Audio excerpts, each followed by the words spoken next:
What's up, everybody? This is Jay, and this video is about the new movie The Joker. This is a movie review. This movie was starring Joaquin Phoenix, and it was also directed by Joaquin Phoenix. Before we get into it, I need to hit a like button, please. I'm trying to get 200 likes, and also if you haven't already, please subscribe and hit that bell for notifications. I'm trying to get to 20k subs. Let's get into it.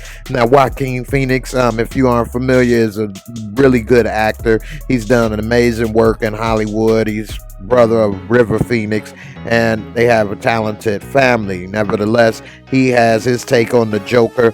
DC is once again reuniting and reimagining their properties with Batman and Superman and all of that stuff, and so now they're bringing out the Joker. And so this is like an origin story, and it seems like so realistic in a way. It didn't seem like any comic book movie I ever seen before. It's so unique, and it was more like a mental health documentary, and it shows his origin as he was like a street performer clown, and he was having problems, and a lot of things just wasn't going his way. I'm not going to give out any spoilers till the end, okay? And so once I'm gonna give spoilers, I'll let it be known. Nevertheless, we see the differences that he had, the problems he had, and it shows that, yeah, he did have a mental health issue, and until funding was cut, he was trying to deal with that the best way he could,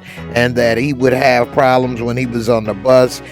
He was trying to do something nice with this kid that was actually coming at him, and then the mom kind of snapped on him, and then he just kind of started laughing, the laugh that we know of as the Joker always does. We now understood and knew why he had that uncontrollable laughter, and it kind of explained it in that scene. And so he was on the train coming home. It looks like New York City. The whole movie and everything, it looks like you watching like the 70s or something. It kind of feels like you're watching the Warriors or something. The feel, it looks so raw and real. It's just amazing camera work. And so something happened on the train, and he had that uncontrollable laughter, which brought attention to himself instead of the attention that was going on with that situation. And so the people that were having that situation going on began to direct their attention towards him, and that's when things started to go and out of hand a little bit. And so it shows that after that situation, it was a shift. A lot of people were upset. The climate of the city at the time was people were upset at the rich and famous. Thomas Wayne, Batman's father, was running for mayor, and he also was getting a lot of the, brunt of that upsetness and things. It also gets into his mother and his relationship with his mother and who his father is, which would be very surprising.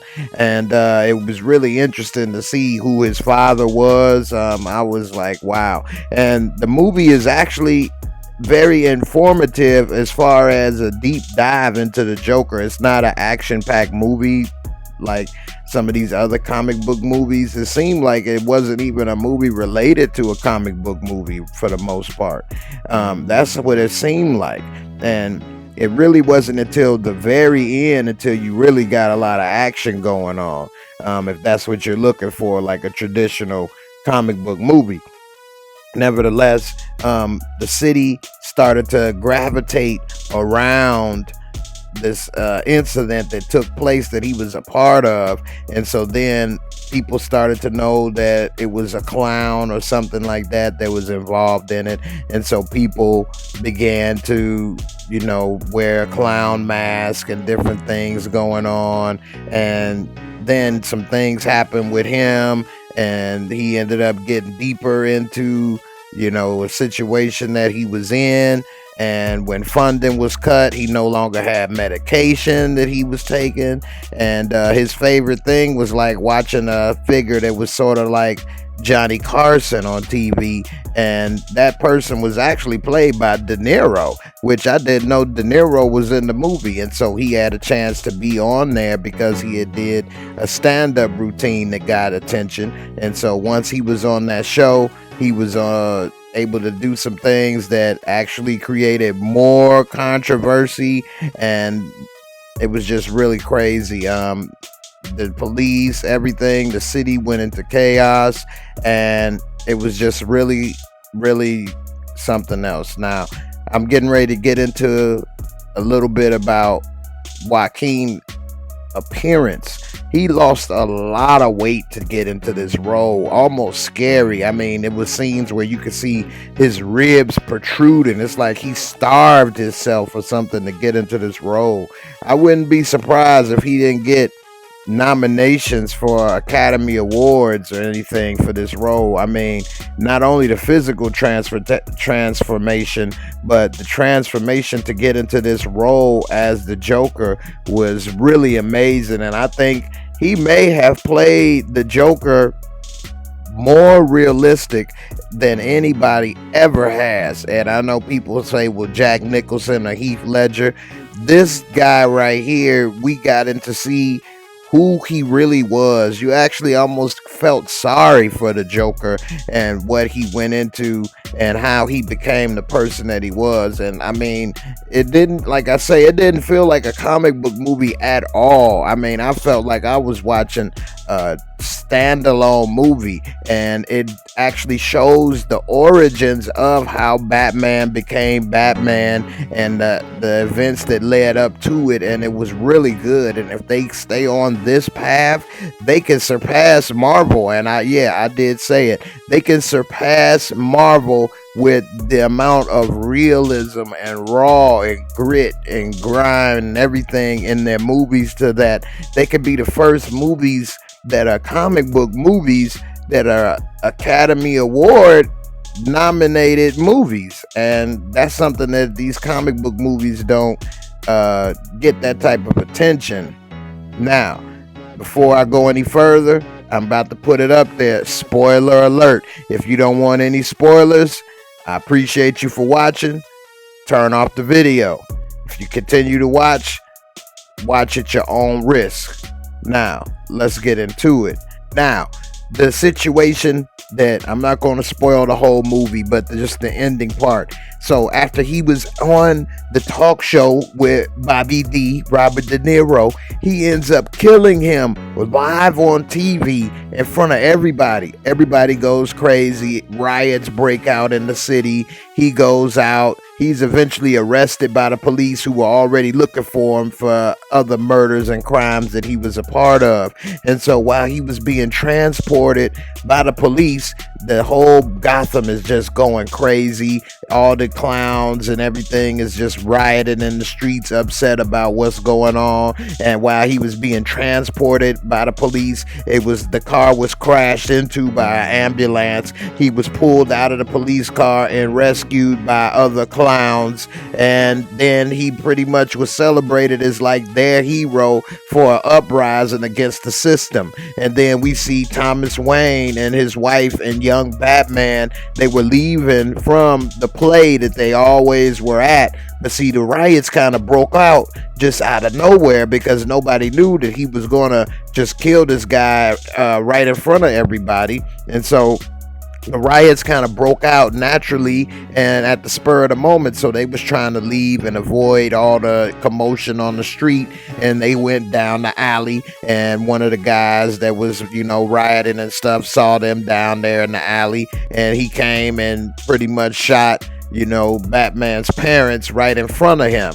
And so we saw they kept that same iconic scene, but now we saw like the beginning of how that scene came to be. It was just a perfect night, and they were walking out of the opera or whatever the case, movie theater. It was because of that pandemonium and riot in the streets, that they decided when they left to go through the dark alley, which made more sense. And the way that everything happened, it was really put together really well. And so they're going to show, if they bring Batman from this point and we see the origin story of Batman now, because they reboot their series too many times, which is a problem. But if they keep it together from this point on and Joaquin Phoenix stays as the Joker, he's already a little older than Batman now, at least about 20 years older than Batman at this point, close to it at least.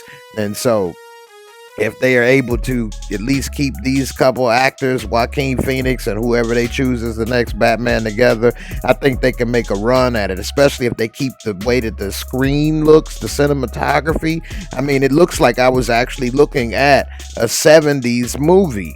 It didn't feel like the surroundings was the 70s. It felt like this was a 70s movie. And so it was really great how it was done. Although it did look modern, it looked, a period piece as well. And the mental health aspect of it was just amazing. And the things that go on with his mother and that Thomas Wayne and everything. I don't want to spoil the entire movie, but that was the ending. Check it out. I recommend it. And actually, I was surprised nobody was there at the movie theaters to see it. Maybe they're waiting for Friday, Saturday, Sunday. I don't know. Anyway, that's my take on the Joker. I give it 4 stars. Check it on out. It was really interesting. It's not their typical comic book movie at all. This is something extremely unique, and it's unlike any other comic book movie that's ever been made before. And with that being said, I think if you like that type of thing, you should enjoy it. Please check out my website at www.jaymoorereviews.com, and I appreciate everybody for stopping by. I try to keep the website updated weekly. Also, I want to thank everybody that support me at patreon.com/Jaymoorereviews. I appreciate all your support. I try to keep it updated and give you first dibs on my content. Last but not least, thanks for watching. Please Leave a comment, hit that like button, and subscribe. and I'll see you in the next video.